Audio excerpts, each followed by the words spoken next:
does a win like this do for you? Definitely gives me more confidence to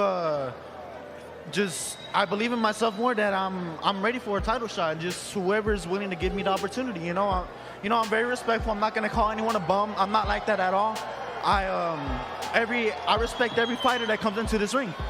It just so happens that 3 pieces of the welterweight title are actually in the building tonight with Errol Spence and Terence Crawford, That's right, both that's right. ringside. What do you have to say to them? I don't have anything else to say. I do all my talking in the ring. Technically, I am in the ring right now, but you know what I mean, right? For a guy like Terence Crawford, who does not have a fight booked next, would you like that to be your next fight? I would love that opportunity. You know what? If I get any opportunity from anyone, then of course, and Crawford is possibly the #1 pound-for-pound boxer in the world, definitely top 2. And if they give me that opportunity, I'm looking at you, bud. I'm looking at you. If you want to make this fight happen, I'm more than willing to do it. Do you believe at 22 years old, you're ready for a Terence Crawford? I don't care if I'm ready or not. I want that fight. Dante's Boxing Nation, what's going on, guys? So that was Virgil Ortiz a year ago when he was Terence Crawford's #1 contender, the mandatory, saying, I don't care if I'm ready or not, I want that fight. And then he said, if Terence Crawford wants it, I'm more than willing to make it happen. When Ortiz said this a year ago, I made a video on it, and I said in that video, when you're the mandatory, you're the #1 contender, and you want to fight for a world title, fighters don't usually say, if the champion wants it, we can do it. They usually say, I want so-and-so next. This is what you often hear a fighter who really wants to fight for the title. This is what you often hear him say. Usually when a fighter says, if the champion wants to do it, we can do it, that usually means he doesn't have that much interest in the fight, because you're supposed to be telling everyone that you want the fight. It shouldn't even matter if Crawford wants it or not. You're the mandatory. So even if Crawford didn't want the fight, you can force him to drop his belt or vacate his belt. Just like Devin Haney forced Lomachenko to vacate his belt, just like Jermall Charlo, he forced Canelo Alvarez to vacate his belt. What they have in common is they were both calling out the champion. Devin never said, hey, if Lomachenko wants to do it, we can do it. Jermall Charlo never said, hey, if he wants to fight, I'm more than willing to make the fight happen. So with all that being said, now we find out that my suspicions were 100% accurate, because the WBO just came out and completely aired out Virgil Ortiz by revealing that they offered Virgil Ortiz the Terence Crawford fight not once but twice within a year's span, and Virgil Ortiz turned down the fight every single time it was offered to him. So basically, right after he told the whole world, I'm ready to make this fight happen, etc., the WBO, they believed him, and they contacted him to offer him the fight, just to have Virgil Ortiz turn it down. Imagine how confused the WBO had to be. They're probably sitting over here thinking like, man, but you just said last week that you wanted the fight. This just goes to show you, when a fighter has a microphone and a camera in his face, he's willing to say anything just to save face. Not only did Ortiz say that he wanted that fight, he wanted the Crawford fight, but then he even said it in Spanish to make sure that everyone understood. All of his Mexican fans understood that he wanted to fight Crawford, just to tell the WBO that he's not interested in that fight. Crawford have no fight next. The time frame is almost over. Will be due now, and then probably the championship committee will order Crawford to face Rocha as a mandatory challenger, because Virgil refused to fight him twice. I don't know why. Ortiz. Virgil Ortiz, excuse me. Virgil Ortiz refused him to fight. Virgil was my friend from South Dakota. Just to confirm, you're saying Virgil Ortiz refused to fight Crawford 2 times? Yeah, we offered the fight twice here. Wow. For example, and Crawford last mandatory was that was Sean Porter. Oh. And after Sean Porter, he got 18 months to face the mandatory challenger. In this case, now I was talking to the committee, to the Rankikg committee, and probably Rocha will be the mandatory for Crawford. I don't know yet, but but probably we will order Russia to face Crawford to face Russia as a mandatory challenge. So that was the WBO telling the Boxing Voice that they offered Virgil Ortiz the fight twice. And he said Virgil Ortiz refused the title shot. And the WBO president is saying, I don't know why he turned it down, but he turned it down twice. Do you guys remember when Oscar De La Hoya met up with Terence Crawford a couple of weeks ago? And the first thing he said was, we'd like to make Terence Crawford versus Alexa Rocha. People immediately start thinking, Oscar De La Hoya is trying to protect Virgil Ortiz from Terence Crawford. Now we find out that's not the case. Now we find out Oscar De La Hoya most likely wanted to make that fight, but it was Virgil Ortiz himself that did not want the fight. You guys have to remember, Oscar De La Hoya is not just a boxing promoter. He's a former pound-for-pound fighter, champion, gold medalist. So Oscar De La Hoya, he was doing things that a lot of the Mexican fighters today are not willing to do. Oscar fought Ike Corte, Felix Tito Trinidad, Pernell Whitaker, Shane Mosley, Hopkins, and the list just goes on and on and on.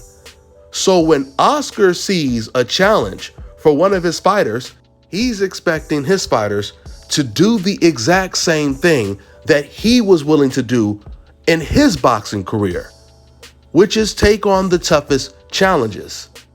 Oscar De La Hoya was doing the same thing with Canelo Alvarez when he was promoting Canelo.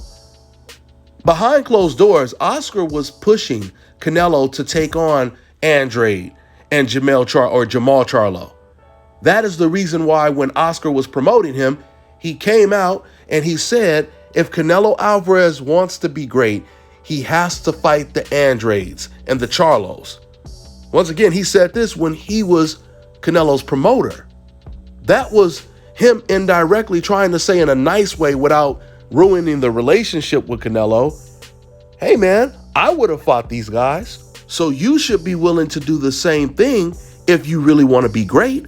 And what makes it even worse for Virgil Ortiz is because he was Crawford's mandatory. Usually a mandatory, he has to push for the title shot. He has to contact the WBO, the WBC or whatever, and he has to tell them, hey, I'm the mandatory and I want to activate my mandatory status. I want to fight for a title. Remember, David Benavidez's people, they had to go to the WBC convention to force the WBC to make David Benavidez the mandatory, to force Canelo Alvarez to either fight the number one contender or vacate the belt. But Virgil Ortiz didn't have to do that because the WBO, they came to him.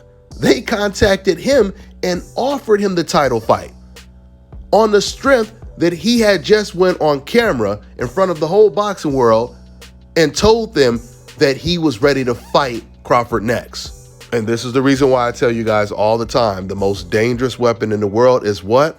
A microphone and a camera. I mean, just think about this for a second.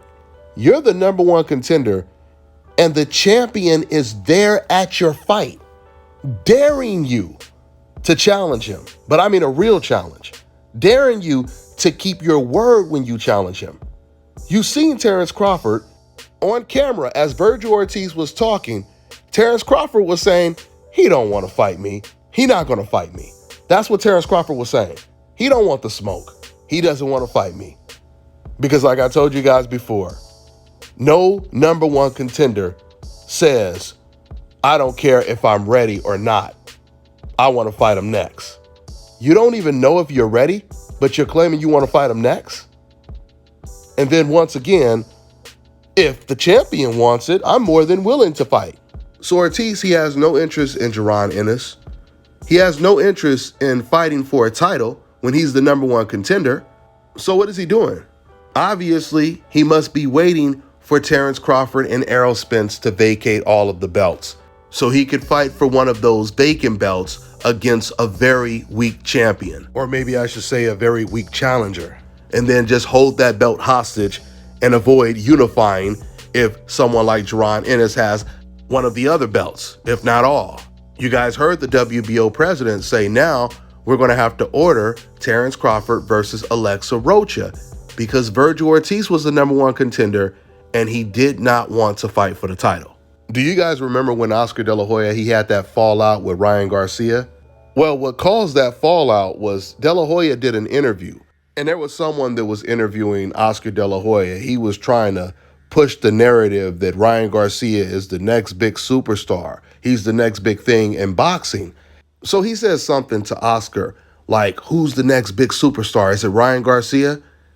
And Oscar De La Hoya, he surprised the reporter by saying, Ryan Garcia is in a unique situation because he has this big, huge following on Instagram. That's pretty much all he said. But then when he talked about Virgil Ortiz, he said, now Virgil Ortiz, he's the real deal. And obviously Ryan Garcia, he took offense to that. So now it's like when you look at what's going on today, Virgil Ortiz was supposed to be the real deal over Ryan Garcia. And here he is turning down 2 title shots when the WBO president is reaching out to him and offering him a title shot. He doesn't want to fight Jaron Ennis. He doesn't want to fight any of these guys. Meanwhile, Ryan Garcia is going to be fighting against Gervonta Tank Davis next. Now, I'm not trying to say this makes Ryan Garcia the real deal, but it definitely shows you that even Ryan Garcia has more heart and apparently more Mexican pride than Virgil Ortiz does. That's all I got for now, guys. I'm on to the next one.